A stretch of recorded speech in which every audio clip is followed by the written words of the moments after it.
Hey basketball guys, we have news. Let's go to more Los Angeles Lakers news, but first don't forget to subscribe to the channel and leave your like.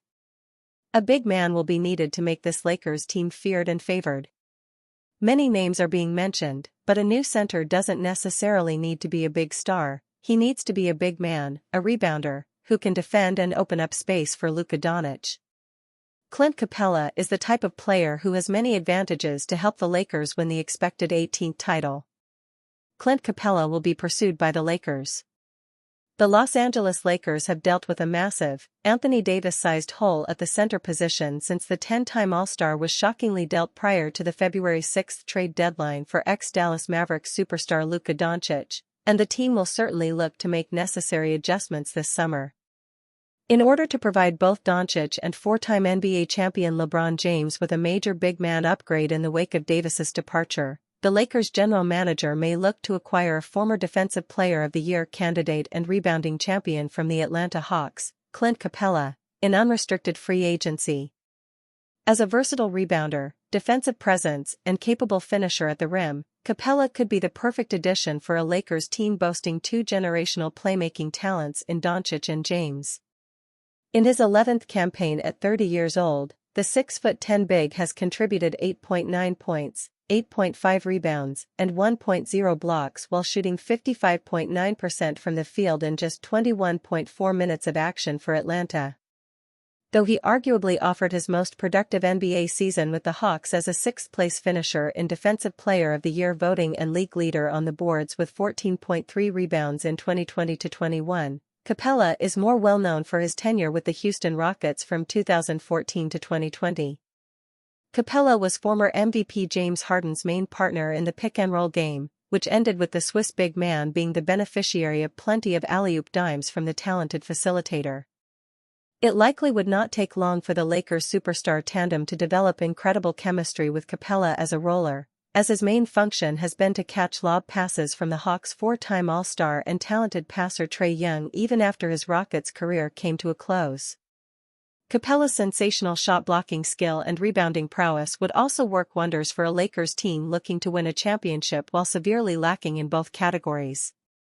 If the Lakers are able to replace Jackson Hayes with a battle-tested, skilled veteran like Capella in free agency to pair with their all-time great duo, his prospective addition could help to largely boost the storied organization's chances to raise their 18th banner in franchise history.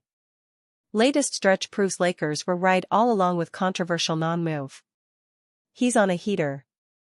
The Los Angeles Lakers' outlook wasn't looking too bright before Nico Harrison and Rob Pelinka met in a Dallas coffee shop to discuss what'd be the most seismic trade in NBA history. Before Luka arrived in Hollywood, it didn't look like the Lakers would amount to much of anything in the final years of LeBron James' career. Over the past couple of years, there have been many questions about the direction LA should take, including whether to trade Austin Reaves.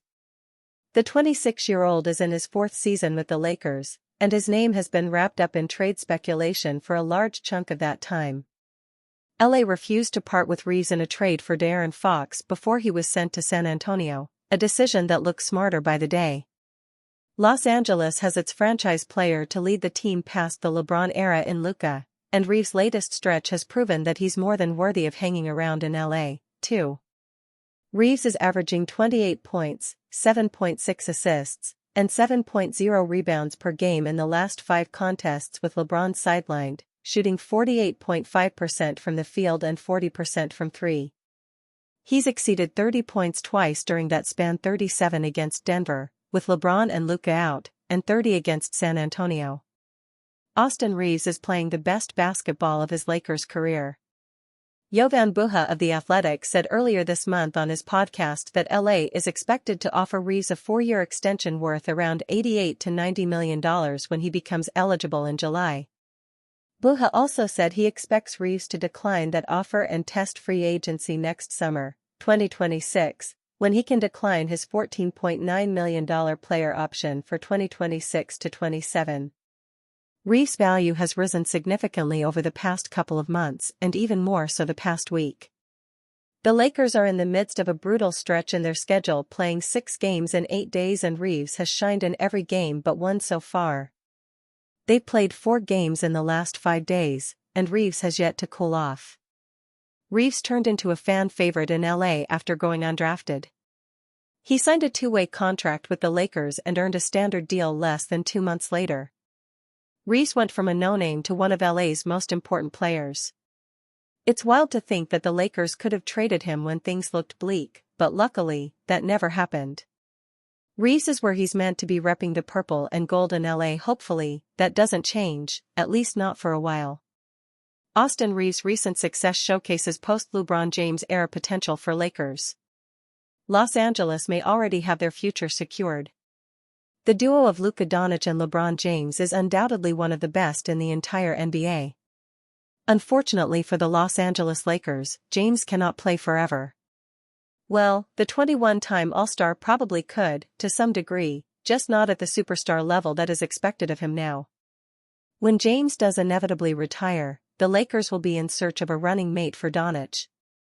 Los Angeles always seems to find a way of luring talent over to play under the bright lights of Hollywood. It happened with Shaquille O'Neal. It happened with James himself. This time around, the search may not have to go external. No one is going to sit here and pretend Austin Reeves is of the same caliber as some of the players mentioned above. That would be incredibly disingenuous. However, Reeves continues to defy expectations time and time again for the Lakers. There should be some positive belief that eventually the talented offensive guard can step into a secondary role behind Doncic. Reeves continues to showcase incredible offensive capabilities. Reeves has showcased, time and time again, that given the opportunity for an expanded role in the offense, the fourth-year pro can rise to the occasion and responsibility of delivering what is asked of him. It was not too long ago that Reeves diced up the Indiana Pacers as the number 1 option for the Lakers. This recent 5-game stretch where Reeves has backed up Doncic started off rough for the Lakers guard before quickly turning around. The first game against the Brooklyn Nets saw Reeves struggle mightily from the field, only knocking down 3 of 14. The next 4 games were a completely different story. Overall, in this 5-game stretch since James injured his groin against the Boston Celtics, Reeves has averaged 28.0 points, 7.0 rebounds, and 7.6 assists per game with shooting splits of 49-40-93. To say that production is encouraging would be a disservice to those numbers. Luka Doncic was in awe of Austin Reeves after another 30-point game for Lakers. After a loss to the Brooklyn Nets on March 10, Los Angeles Lakers guard Austin Reeves called himself out for his own poor shooting in the defeat, saying that he needs to play better.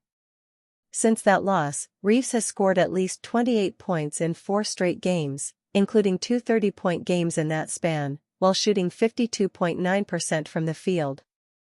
And the display has left Lakers teammate Luka Doncic in awe of Reeves. Speaking to reporters after the Lakers' 125-109 win over the San Antonio Spurs on Monday, Doncic heaped praise on Reeves, whom he called an amazing player.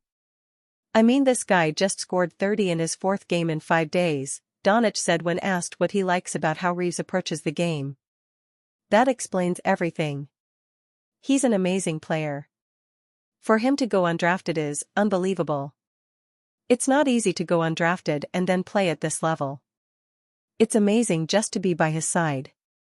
Reeves indeed went undrafted back in 2021, as his camp told NBA teams not to select him in the draft so as to better position him for both team and personal success. He signed a 2-way contract with the Lakers back in August of 21, appearing in 61 games in his first season in Los Angeles. Over the course of the next 3 seasons, Reeves upped his scoring average each year while developing into a dependable playmaker alongside the likes of LeBron James and former Lakers big man Anthony Davis. Now, Reeves, alongside Doncic, has become a primary option for the Lakers as they navigate the absence of James, who has missed the last 5 games due to a groin injury. For reasons why Lakers have evolved into a contender. Defensive improvement, renewed depth and stellar playmaking have the Lakers reaching new heights ahead of the playoffs. The Los Angeles Lakers have never been below .500. But after 40 games, they were 22-18 with the point differential, -2.6 per game, 12th in the West, of a team that was 16-24. They were in 6th place, but clearly not a contender. Since then, the Lakers are 20-7, having outscored their opponents by 8.3 points per 100 possessions.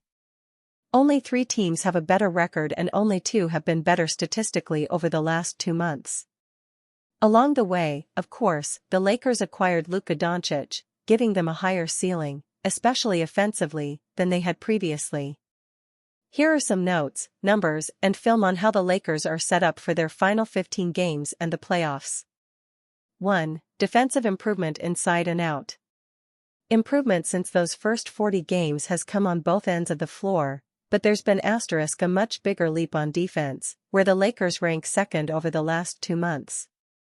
The defensive improvement is especially more significant given that league-wide efficiency has been higher in February and March, 114.7 points scored per 100 possessions, than it was through January, 112.9. The Lakers have seen a small jump in defensive rebounding percentage over the last 27 games, but the improvement is almost entirely about how effectively their opponents have shot. They rank first, by a healthy margin, in opponent effective field goal percentage, 50.1%, since January 20, up from 25th, 55.5%, before then. It starts with fewer shots and worse shooting in the paint. Their opponents have taken 46% of their shots in the paint over the last 27 games, down from 50% prior. Their opponents have shot 54.5% in the paint, down from 58% prior.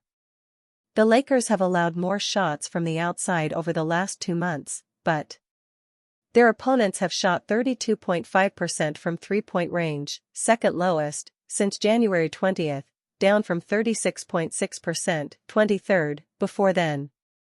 The data doesn't point to any structural changes in the Lakers' defense. They haven't seen a reduction in the percentage of their opponents' possessions that have been in transition, per synergy tracking.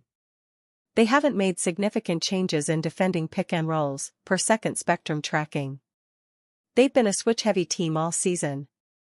The percentage of their opponents' three-point attempts that have been wide open and the percentage that have come from the corners have both risen over the last 2 months. That last bullet indicates that the Lakers have been a little lucky since their opponents are shooting just 32.5% from beyond the arc in the last 27 games. But they have seen a reduction in opponent drives, indicating they've been better at the point of attack.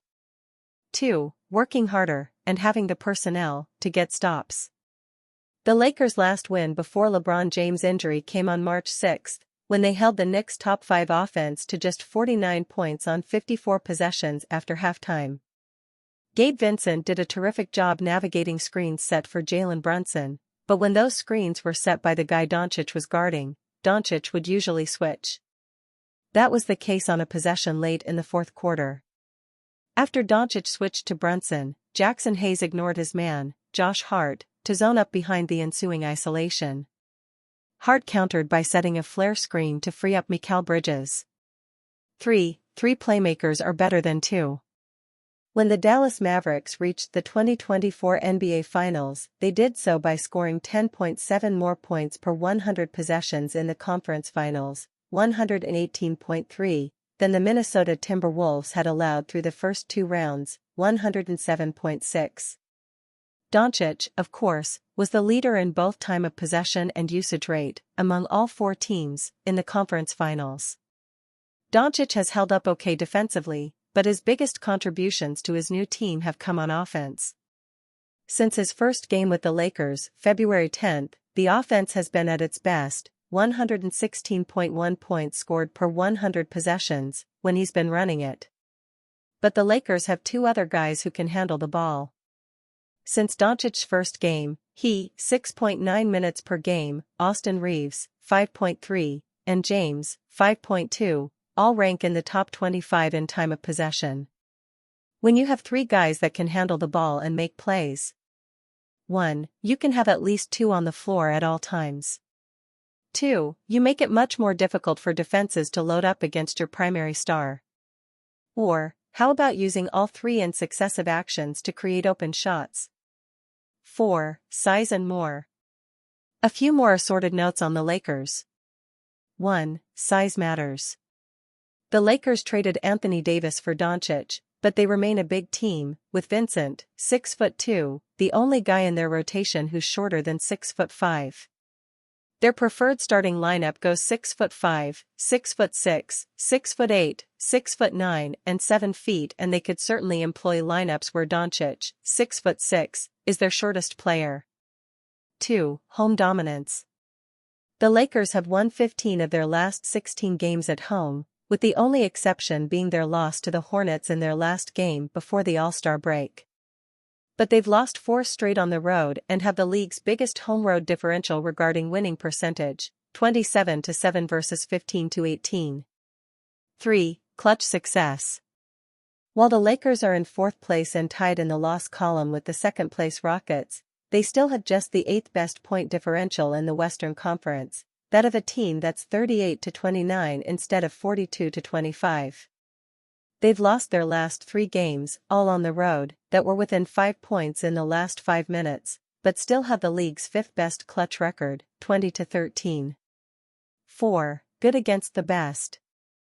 The Lakers have the 4th best record, 19-14, in games played between the 15 teams currently over .500, though they've been outscored by 9 total points over those 33 games.